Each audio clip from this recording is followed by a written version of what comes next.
Okay, so I'm going to do a review on Lancome's Teint Idol Fresh Wear Foundation, and this is really good for people who have normal to oily skin, but I think in particular oily skin sufferers, this will be a great one for you.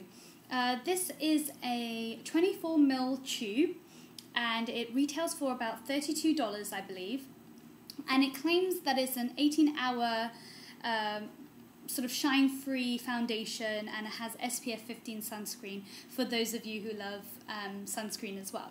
So I really like the packaging. That's one thing I should say. It's like a tube, it's squishy. This is a really nice, light, small foundation to keep in your bag if you need to. Not that I ever do, but I know some people do.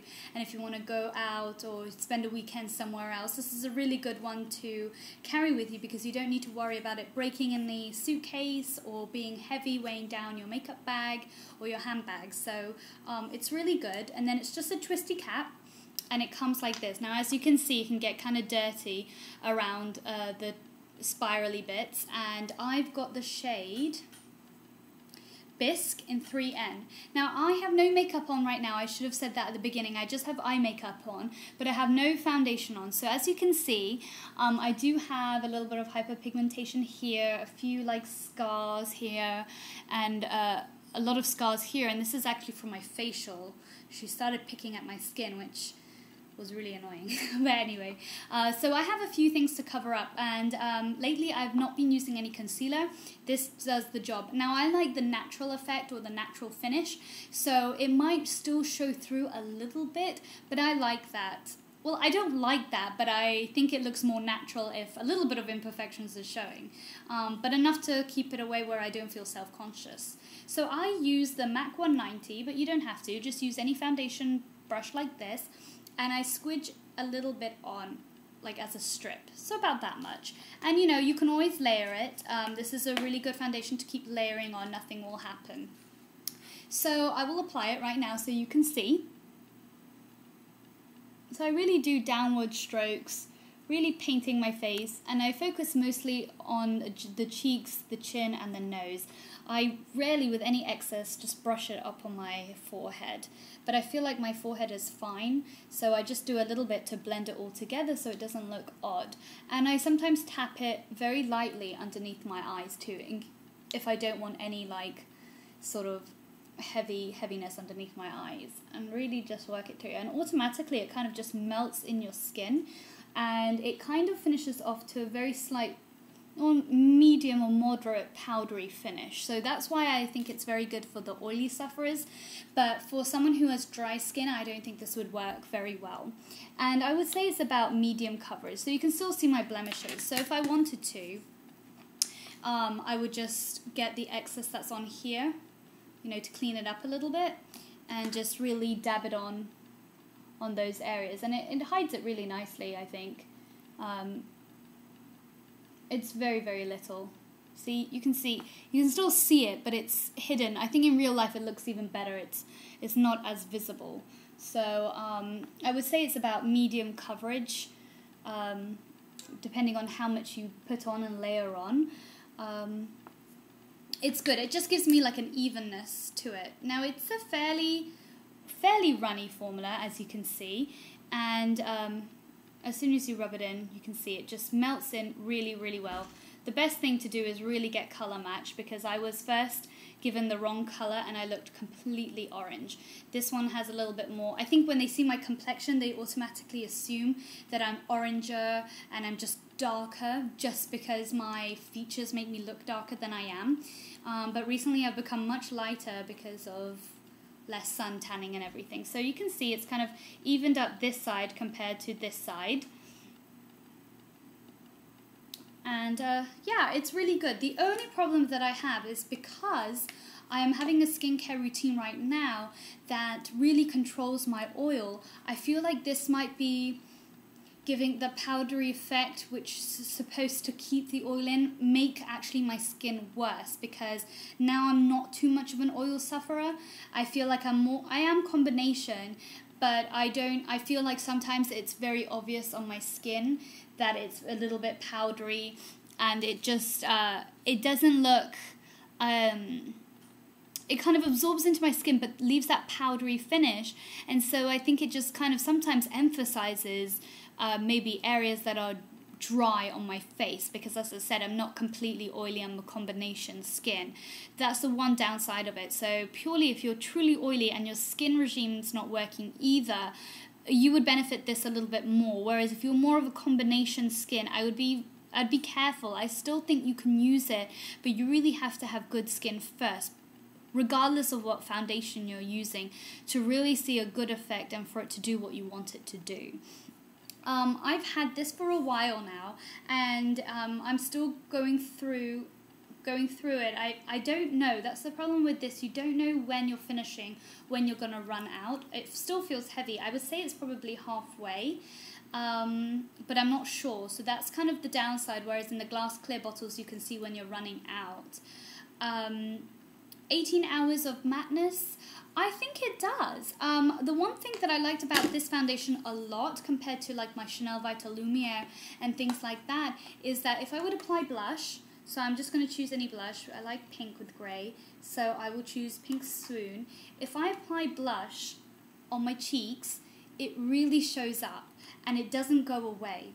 And I have not had a foundation where at the end of the day my blush is still on. Whereas with this one, the blush stays right in place and it's fantastic. And you can see it just really just gives a really nice flush. I like that, just to contour a little bit and to give me more definition.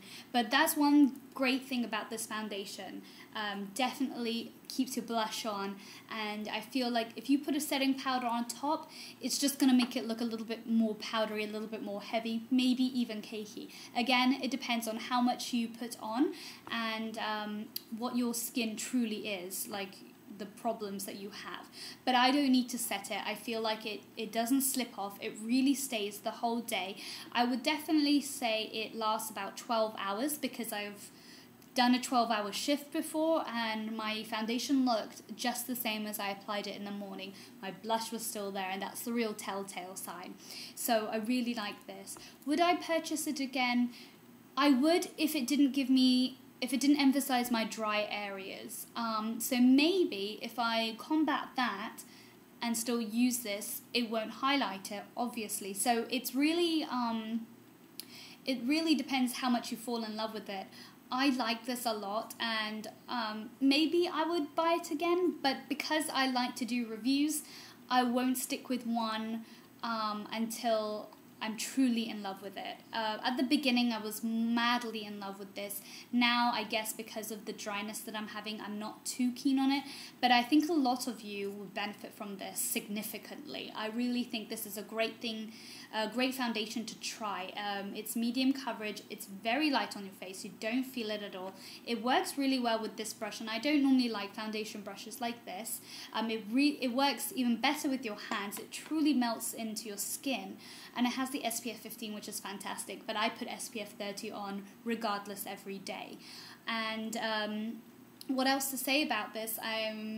I think going to Lancome, if you're not sure, you can get color tested and then they can give you a free 10-day sample. And that was fantastic. I had a free 10-day sample of the wrong color, but I really liked the way the foundation looked. It did definitely make me look fresh, and it definitely looked very light and very natural. But unfortunately I had the wrong color, and then when the lady color matched me again, I went to a different store. I went to Nordstrom's and she color matched me. I just looked open, and I really like this. So I think I'm just used to it, so not really seeing how good it really is. But if I went back to my other foundations, maybe I would have noticed a change. But yeah, I most certainly after this would recommend this to my friends if they ask me what's a really good lightweight natural foundation. If you need a bit more coverage, I would suggest concealer, but really I don't think you should ever really need too much coverage unless you really are trying to hide some really bad blemishes. Okay, so that's that review. I hope that helped some of you. I know I know a lot of you asked me to do this review, so there it is. And I'll go on to a quick outfit of the day. So basically, you know what I'm wearing. Eyes, I have no idea what I'm wearing. It was early in the morning. Hair just put up in a bun and like kind of puffed up. Swarovski earrings, nothing on my chest. This top is really cute. It's got these little fake plastic rings. links. This is from The Gap, and it's just like a dark grey coloured t-shirt. Really like it. And then I'm wearing my 7 For All Mankind jeans. They're really cute too, and they've got rips right at the end. And I'm wearing these booties that I just got, and they are from Nordstrom too, and they are the same colour as my my t-shirt, and I really like them. They're suede and incredibly comfortable. They have like this heel to it too, like this platform, but it just makes it so much more comfy, and they're peep toe as well, so it just looks really cute. And I think when you wear tights and dresses and everything, it would look really cute when it pokes out. I really like that. And then I have my Michael Kors watch, which is a tortoise shell. And then if I was taking a bag, I'd be taking my just my black bag. Really simple outfit, nothing too special, but I hope you enjoyed this video and this review. And as I said, please let me know if you have any questions about this foundation. I'm more than likely be able to help you with it. Alright, see you in the next video, guys. Yeah, so when I went back to look at the video that I had made, I realized that my shoes didn't show at all, and it's because I'm using my Mac. And I know one of you had asked me about the quality of my videos, and I apologize for that. I'm working on getting a really good camera, but I just haven't had time being at work all the time and whatnot. But these are my shoes. I'll just show you them like this. So they're like a very dark grey suede with a peep toe, a really great platform. I think this is like maybe a 4-inch heel, but it acts as like a 3-inch heel because of the platform. And then it just has this side zip, and inside it's got this kind of like what's it called, diving sort of material inside, which is really weird. But I really like the suede. It's really nice, and it really matches my top great. So yeah, that's that. So I will see you in the next video. Another review coming up, and then my perfume collection. Alright, bye!